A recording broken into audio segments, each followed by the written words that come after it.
Raz, dwa, trzy. Dżdżownica patrzy. Glebę przerabia i nam opowiada. W ostatnim filmie, nie wiem czy pamiętacie, jak oglądaliście, jak Wam pokazywałam, jaką piękną dżdżownicę wyciągnęłam u siebie tutaj w glebie, jak zakopywałam rowy. No i tak pomyślałam, że może poopowiadam Wam kilka takich ciekawostek na temat dżdżownic.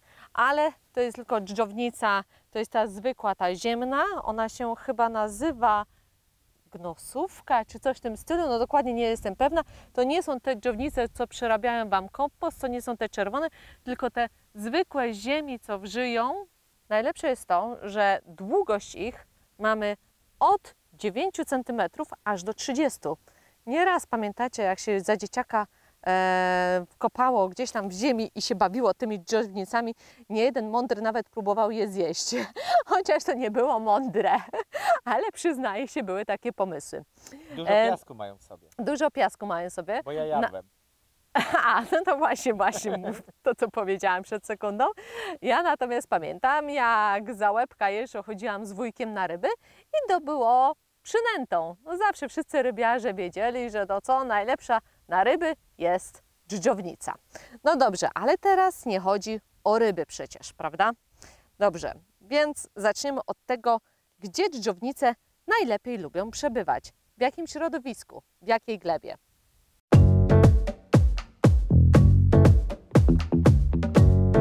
Otóż, ja mam u siebie, widzieliście glinę, no wierzchnia warstwa jest zbita na kamień, ale glina również no, trzyma wilgoć, prawda? Więc to nie jest tak, że tylko macie kamień i pod spodem nic. I dlatego ja mam dżdżownicę u siebie. Jedną. Zobaczcie, nie tyle, że jedną, jest tu ich nawet kilka. O, tutaj jest następna, się wybija. Nie będę jej męczyć i tutaj wyciągać Wam, żeby jej tutaj nie suszyć, no bo po co? O, Thanos przyszedł też zobaczyć, co my tutaj mamy. Cześć Thanosie, opowiadamy o dżdżownicach. Powiesz kilka słów? No to ja mam taką jedną dżdżownicę różową. To mój wierny przyjaciel jest. Dobrze.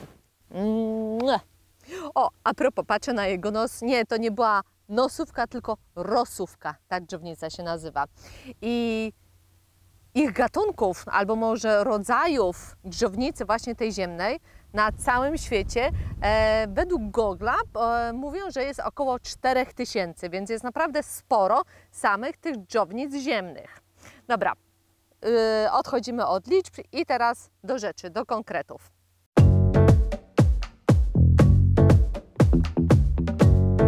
Co dżdżownice robią? No przecież każdy chce mieć dżdżownicę u siebie.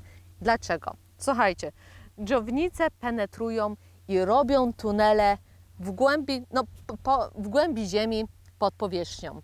Kopią tak samo jak i mrówki notabene. Tylko że tu są, powiem Wam, że mrówki i dżdżownice robią tą samą robotę, tylko na różnym podłożu. Mrówki lubią piaszczyste, suche rejony, suche gleby. Nie wiem, czy to można nazwać glebą, no raczej nie.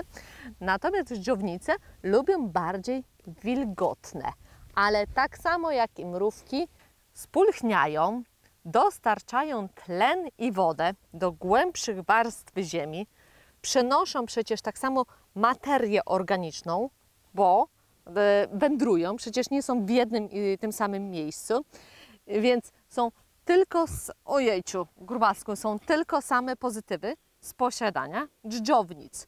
Dżdżownice migrując po całej naszej powierzchni działki, wyobraźcie sobie, że one są w ciągu jednej migracji, na przykład jednej nocy, bo zaraz powiem Wam dlaczego w nocy, potrafią przewędrować nawet kilka metrów. Tak samo i w głąb. Przenoszą do tych głębszych warstw materię organiczną, a dalając enzymy, co robią? Użyźniają naszą glebę. Więc pamiętajcie, dżdżownica jest najbardziej pożądanym tutaj stworzonkiem u nas na siedlisku czy w Waszych ogrodach.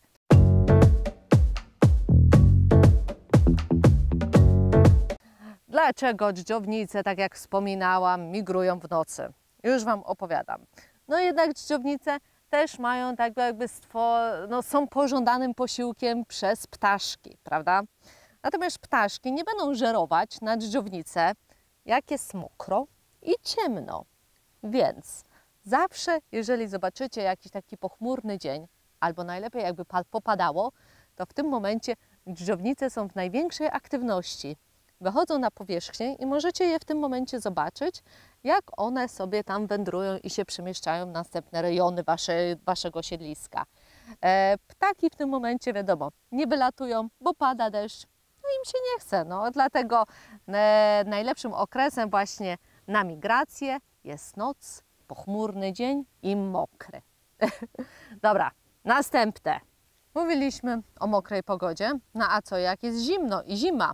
No co się dzieje z tymi dżdżownicami? Zamierają? No oczywiście, że nie. W tym momencie wchodzą one pod strefę zamarzania naszej gleby. W zależności w jakim rejonie oczywiście Polski jesteście, bo to się różni. I sobie tam zimują, jak niedźwiedzie. Po prostu zakopują się i ich nie ma.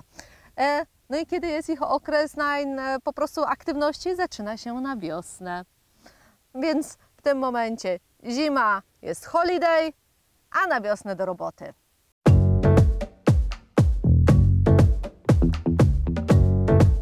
Posiadając dżdżownicę w waszych ogrodach, w ziemi, w łąkach, świadczy to o tym, że macie zdrową ziemię.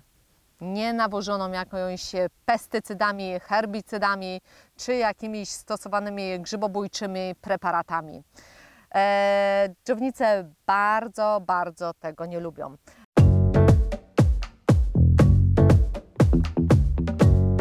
Badania naukowe wskazały, że drastycznie zmniejsza ich ilość, ich reprodukcję na metr sześcienny. No po prostu jest to zabójstwo dla nich, więc jeżeli możemy się ustrzec tych chemicznych środków, naprawdę starajmy się tego unikać. Nie stosujmy tego. Jest to trucizną nie tylko dla dżdżownic, jak również i dla nas.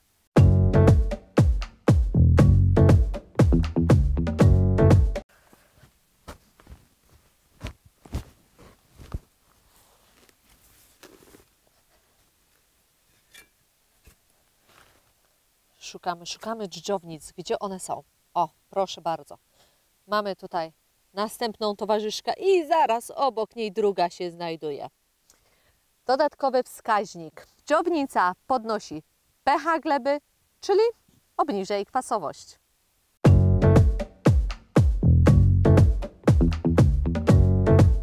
Podsumowując ten krótki materiał dla Was, chciałam tylko zaapelować do Was. Nie stosujmy żadnej chemii, żadnych środków grzybobójczych. Szczególnie może już teraz sezon się kończy, ale na wiosnę. Ponieważ nie tylko zabijamy dżdżownice, ale jeszcze wiele innych żyjątek żyjących w glebie, które są dla nas bardzo pożyteczne. No teraz jesień już się zbliża takimi dużymi krokami, więc będziemy nawozić, na pewno użyźniać nasze grządki, będziemy obornik wysypywać, więc starajmy się w jak najbardziej naturalny sposób budować i użyźniać naszą glebę. Na dzisiaj Wam dziękuję i pozdrawiam serdecznie. I co? Widzimy się w piątek. Tanosku, tak? Ty też będziesz w piątek? Tak, ja też będę w piątek, a o godzinie 20. Pa! Piątka!